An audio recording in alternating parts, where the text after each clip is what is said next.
out on the run. Oh! A jawbreaker! With a throwdown. And look at him break out in a smile.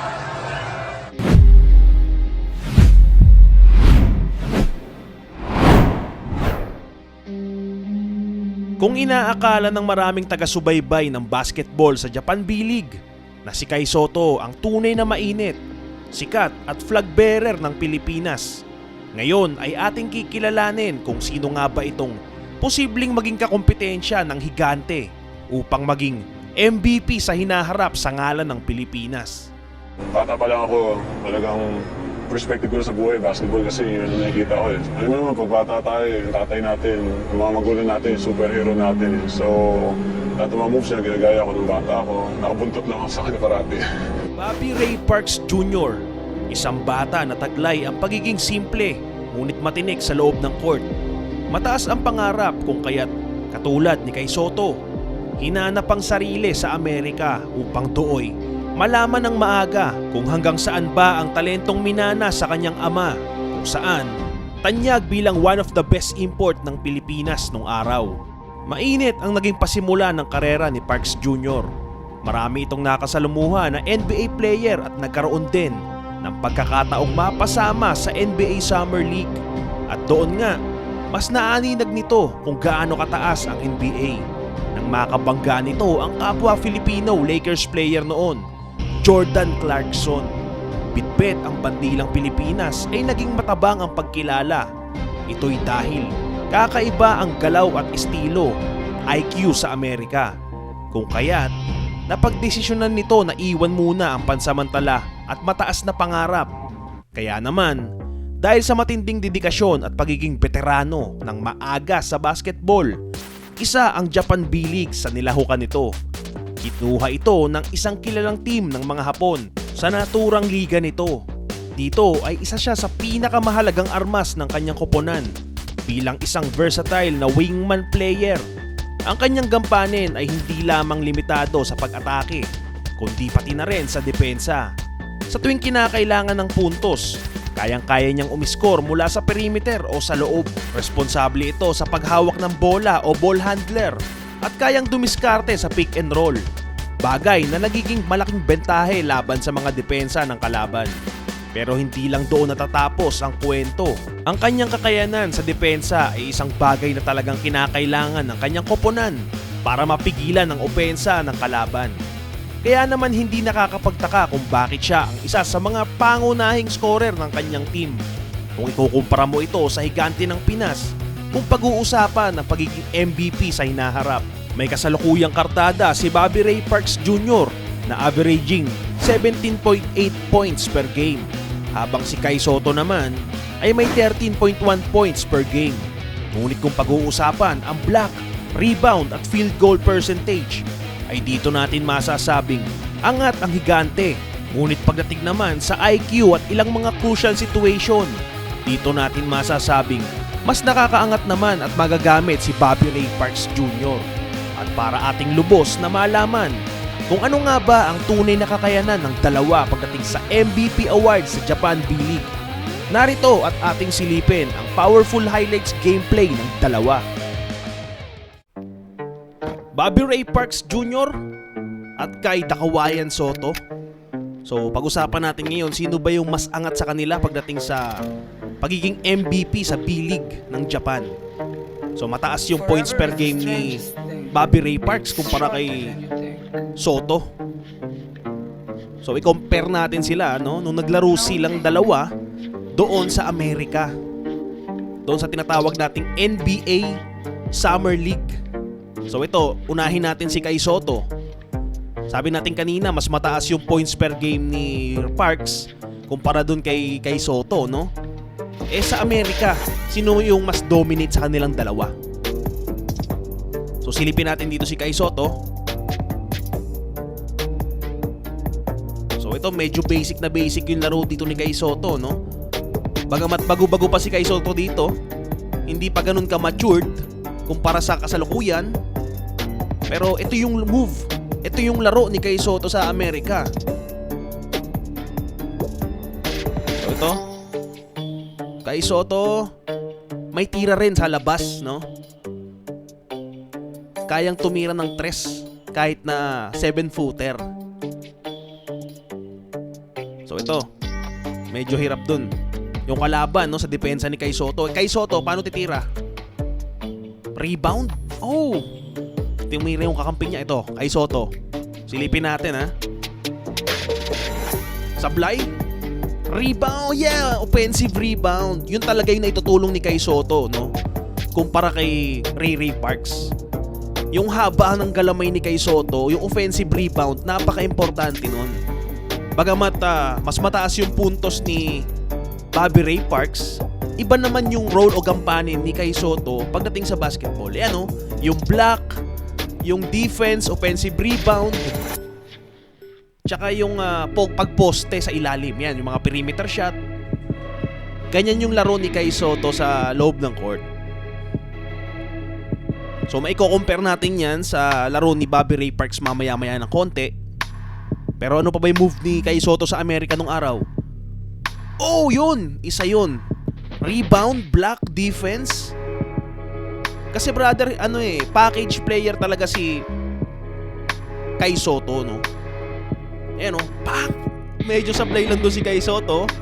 Dahil nga nagmamatured pa si Kai Sotto. Ayan na naman, no? Pang! Iyon, brother, yung energy na kayang gampanan ni Kai Sotto sa court, kaya niyang ibigay, no? Depende sa kanyang pagsalpak. Pag maganda kasi yung alley-oop kay Kai Sotto, lumalakas din yung moral ng kakampi niya. O ito, Kai Sotto. Ito na pala, brother, si ano na to? Bobby Ray Parks Jr. Tama ba? Bobby Ray Parks Jr. na ba to? Tama, Bobby Ray Parks. Meron ding offensive rebound si Bobby Ray Parks, kaya lang kaibahan, hindi masyadong highlights yung dating, no? Hindi fancy. Ito si Bobby Ray Parks ulit. Ayan, pansin nyo, brother. Normal yung tira niya, pero balanse. Hindi kailangang sobrang ganda. Basta magampanan niya lang yung kinakailangan. Ayan, 'di ba? Simpleng pasa, simpleng tira. Kaya mas mataas yung points per game ni Bobby Ray Parks kumpara kay Kai Sotto. Kasi yung laro ni Bobby Ray Parks nakapokus sa puntos. Kumpara kay Kai Sotto na maraming role. Kaya mag-block, kaya dumepensa, kaya pumoste, and may 3 points din naman. Pero si Ray Parks naman, ibang flavor naman, no? Ayan, mga basic move. In terms of crucial game, yan, naglaro si dito, no, si Ray Parks sa Amerika.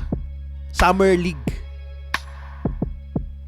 Actually, brother, in terms of hype, yun ang wala si Bobby Ray Parks. Hindi masyadong hinahype si Bobby Ray Parks, pero yung pagkilala sa kanya in terms of game maturity, naroon. Iba yung respeto kay Bobby Ray Parks. Hindi lang siya matunog sa Pilipinas, pero kung internationally, medyo iba yung pagkilala nila dito kay Bobby Ray Parks eh. Kasi nga walang masyadong kakaiba, pero nagagampanan yung role. Mga basic lang yung laro ni Bobby Ray Parks. So dumako na tayo dito, brother, sa usapin ng B-League. Ano ba yung laro ni Bobby Ray Parks sa B-League? Ito ba? Bobby Ray Parks Jr. Yan simpleng-simple. Puntos ang punteriya. So maganda yung usapin natin na ito, brother.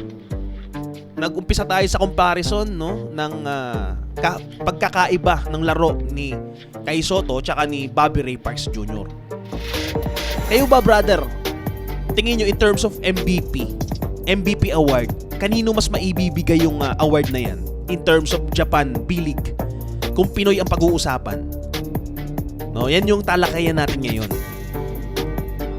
Ito, Bobby Ray Parks Jr. So, dominate ni Bobby Ray Parks, brother, yung speed and balance, no? Marunong siyang tumingin ng kakampi. Alam niya yung kailangan gawin sa loob ng court. Ayan, uy! Very matured na rin yung laro dito ni Bobby Ray Parks, kumpara nung araw. Eto pa. Kita nyo, brother, yung mga pasa dito ni Bobby Ray Parks. Basic na basic sa kanya, no? So yung laro niya dito, maihahalin tulad natin. Panggalawan nito ha. Parang San Antonio Spurs. May pagka San Antonio Spurs no? May mga gameplay siya na ayan, basic lang. 'Di ba? Very basic pero nagagawa yung gampanin. So ano ba yung gampanin ng isang Bobby Ray Parks sa loob ng team?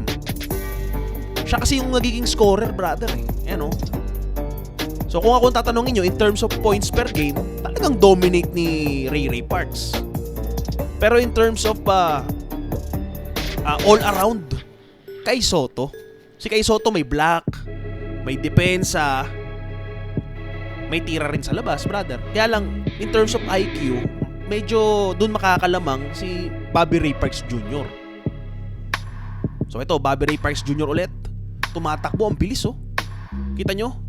Magaling humanap ng open si Bobby Ray Parks Jr. And yung laro niya dito, balancing-balanse.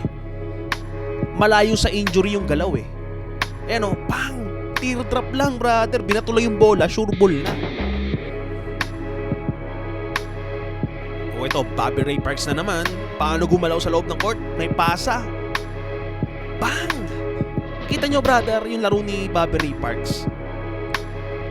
Ang kaibahan niya kay Kai Sotto, nakapokus si Bobby Ray Parks sa puntos.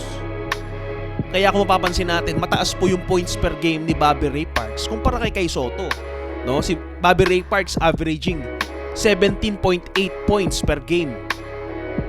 Habang si Kai Sotto naman, nag-average ng 13.1 points per game, no? Marami pa tayong pwedeng talakayin dito, brother, sa usapin ng mga Pilipinong manlalaro sa labas ng bansa. Kaya sa ating kwentuhang ito, brother, maganda nakasubscribe ka. Kung may time ka mag-like, brother, paki-like naman yung ating usapin. Para may kakwentuhan ka sa basketball, no? At pwede mo ako maging kaibigan, no, sa usapin ng basketball. Dito sa channel na to, ipakikilala natin at magkakaroon tayo ng brother, comparison, ano yung laro. Mas kinikilala natin yung player. Sino ba tong mga naglalaro sa labas? Sino si Bobby Ray Parks? Sino sila Kai Sotto? Ano yung ginawang laro sa Amerika? Ano yung ginawang laro sa NBA? Kumbaga sinisilip natin yung mga laro nila No, hindi lang tayo nakatutok sa isang game lang. Mas maganda, nilalawakan natin yung ating pag-iisip at mas nakikita natin, no, yung kumpas ng paglalaro ng karir nila. So ito, Bobby Ray Parks, balikan natin. Ito bang si Bobby Ray Parks pwede maging MVP dito sa Japan B-League? Actually, brother, maganda yung stats talaga ngayon ni Bobby Ray Parks Jr. overall. No, yung kanyang current team na Osaka Evesa, alam nyo, 24 yung team doon sa Japan.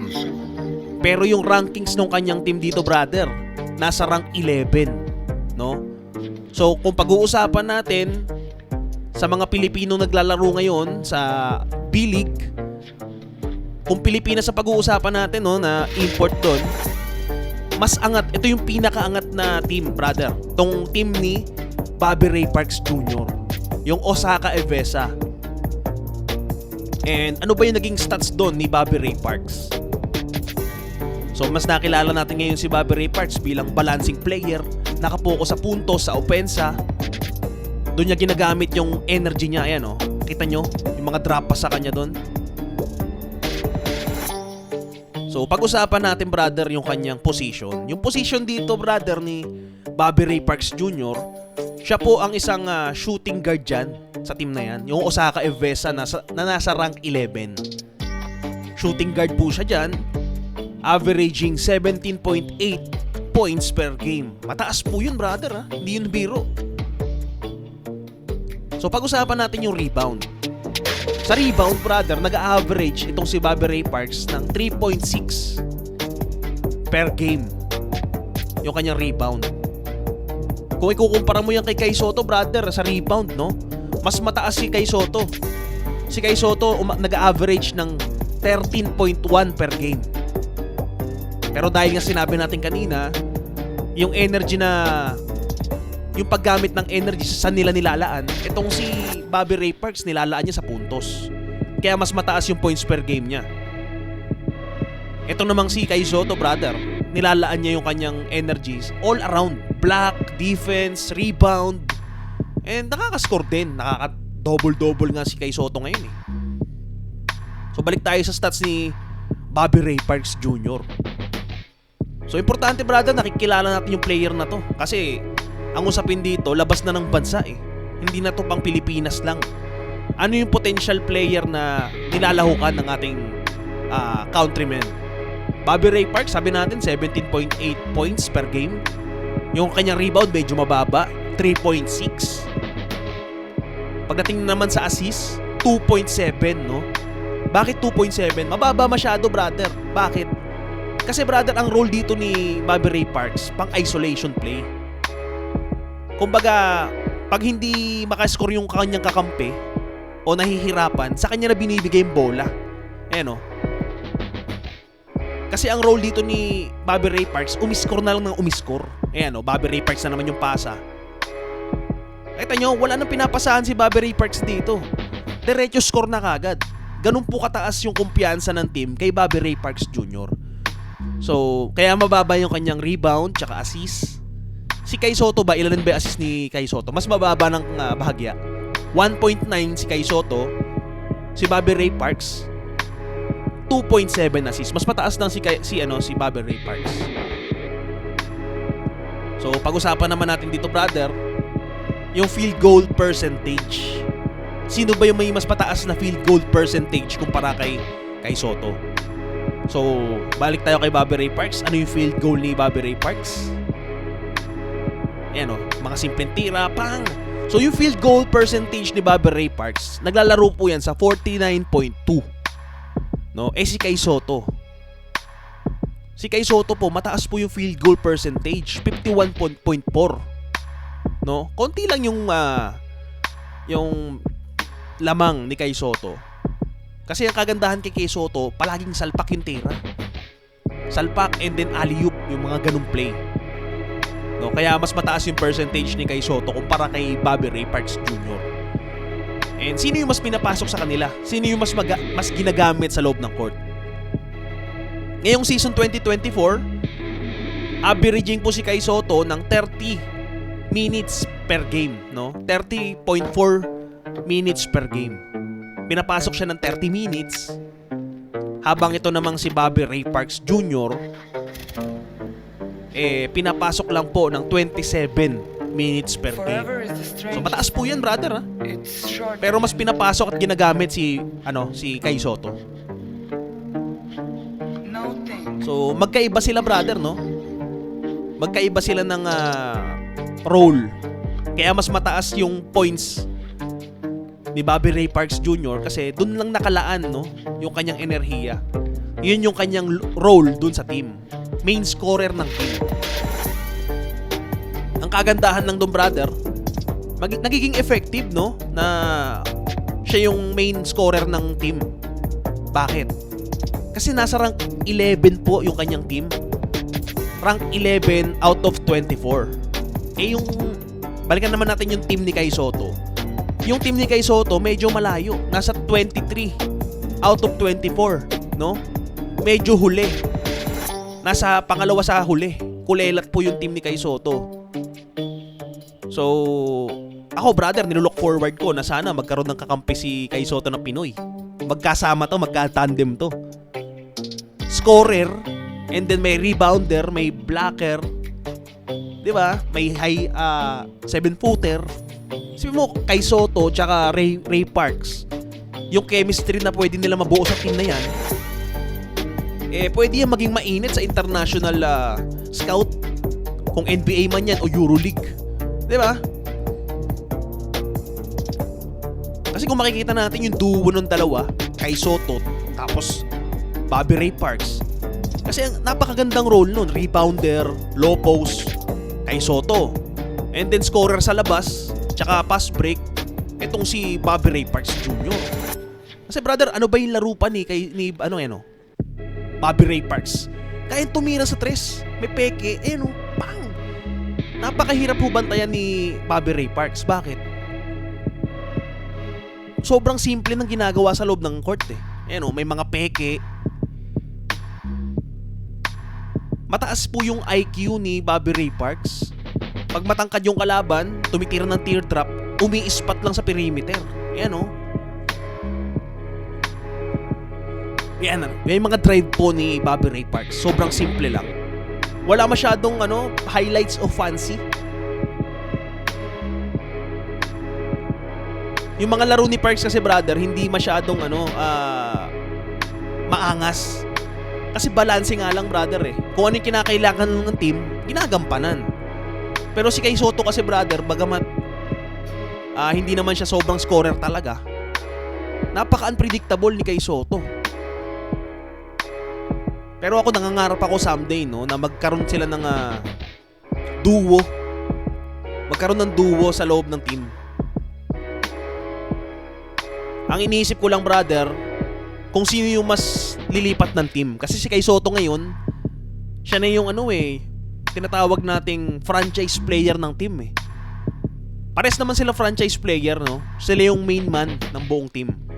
Kaya lang si Kai Sotto kasi yung team niya medyo mahirap buhatin. Bakit? Ano yung kailangan? Scorer po ang kailangan ng team nila. Nasanay si Kai Sotto na may Kawamura dati na tumitira sa labas, may layup, pass break. So kung papalitan natin ng Bobby Ray Parks Jr., tingin ko malaki yung ilalamang ng kanyang team. Kaya lang magkakaiba sila ng gampanin sa Japan B-League. Itong si Bobby Ray Parks dito sa kanyang team na tinatawag nilang Osaka Evesa. Rank 11 po yan brother ha. Kung ikukumpara natin rank 11, ito namang si Kai Sotto rank 23 out of 24. Malayong malayo kalahati po. Meaning to say, mas malaki yung respeto ng mga Hapon kay Bobby Ray Parks.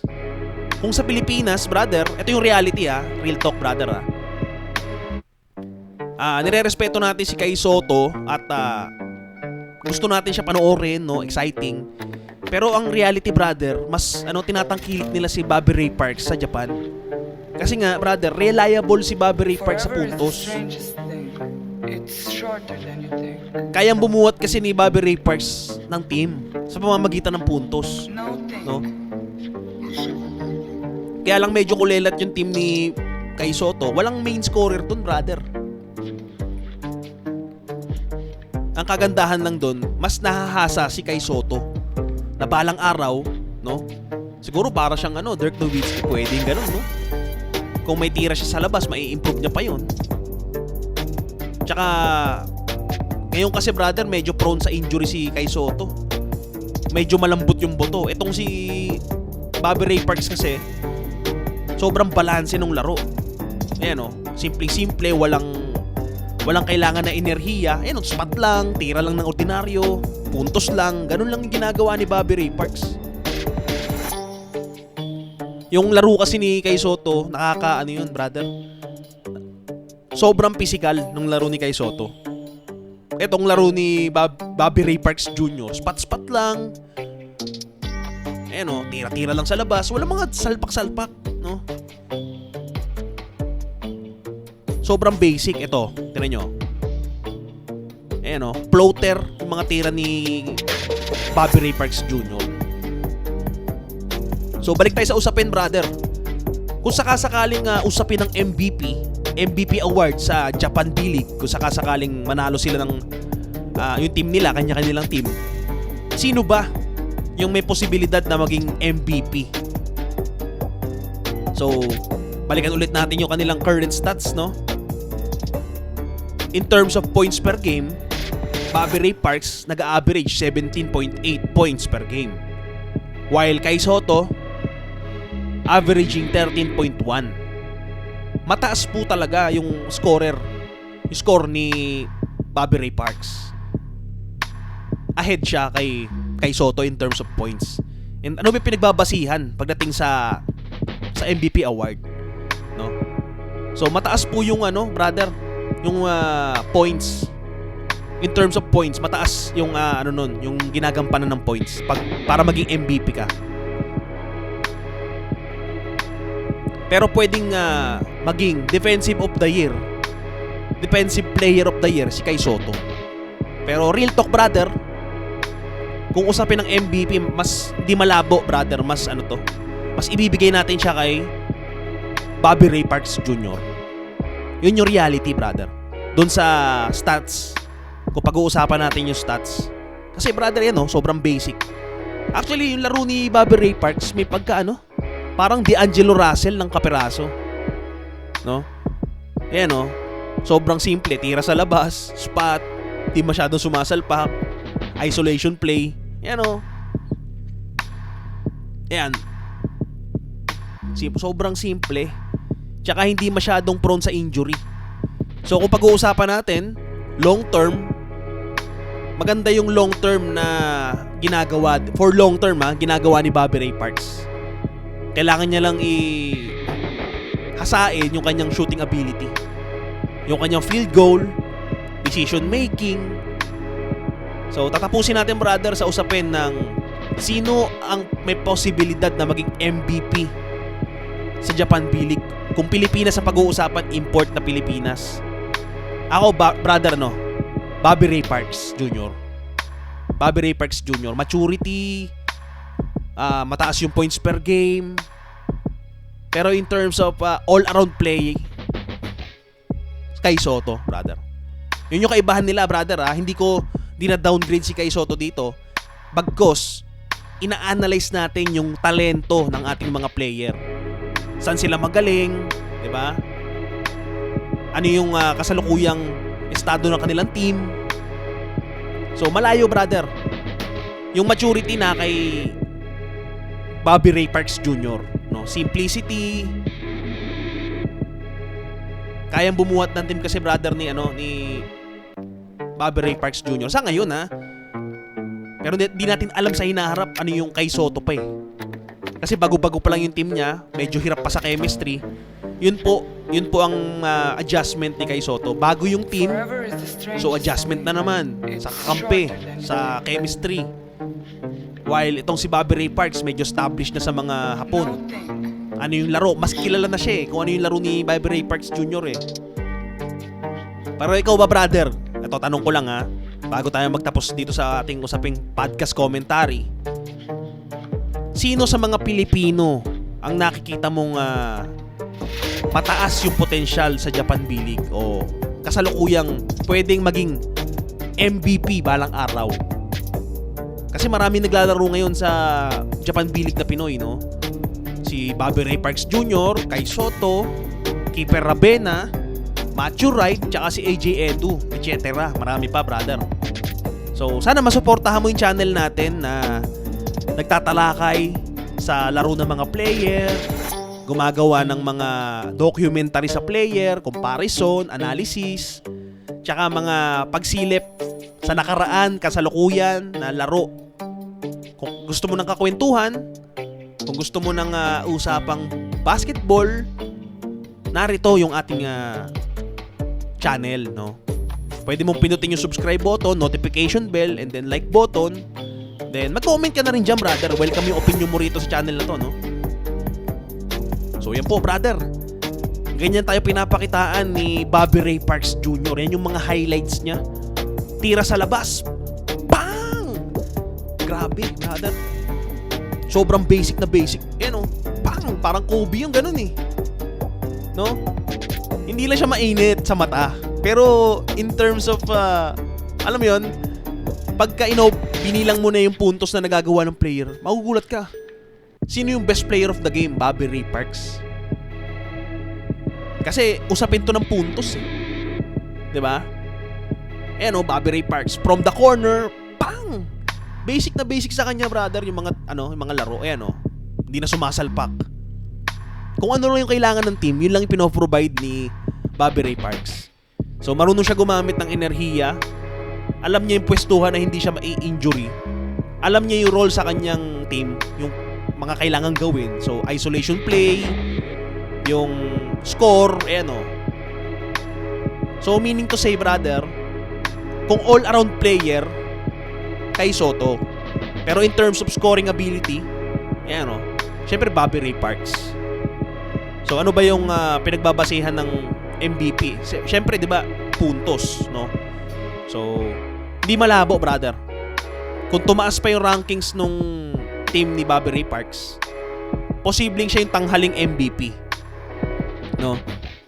Kayo brother, tatanungin ko kayo, sino yung gusto nyo lumipat para magkasama silang dalawa? Si Kai Sotto o si Bobby Ray Parks Jr.? Kasi medyo nahihirapan si Kai Sotto na mag-adjust sa kanyang current team, no? Kung pupunta siya rito sa team ni Bobby Ray Parks Jr., siguro mababawasan yung kanyang adjustment kasi may Pilipino na familiar sa kanyang laro, and at the same time hindi naman sila nagkakalayo sa sa pinuntahang mga liga, no? Gilas nagkasama sila or nakikita sila sa practice game, di ba? Nga pala brother, bago tayo magtapos, no? Maraming salamat pala sa pagparito mo sa channel na to at nakakakwentuhan kita sa usapin ng basketball, no?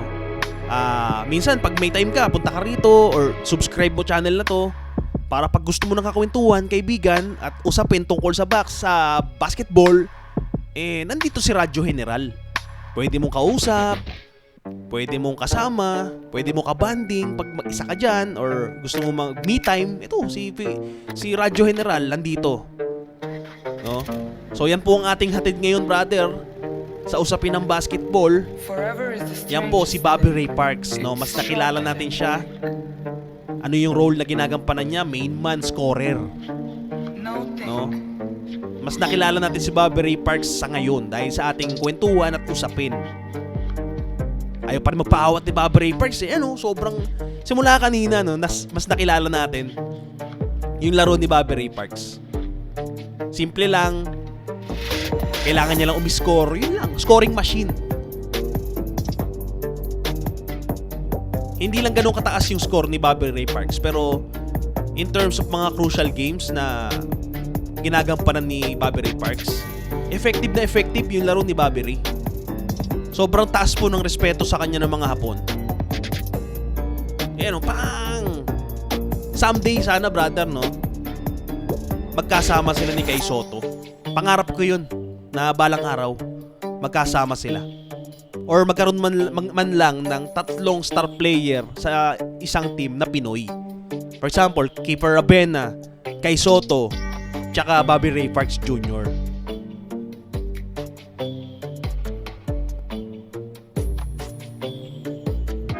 So maraming salamat mga brother. Ito ang Radyo General. Mabuhay kayong lahat.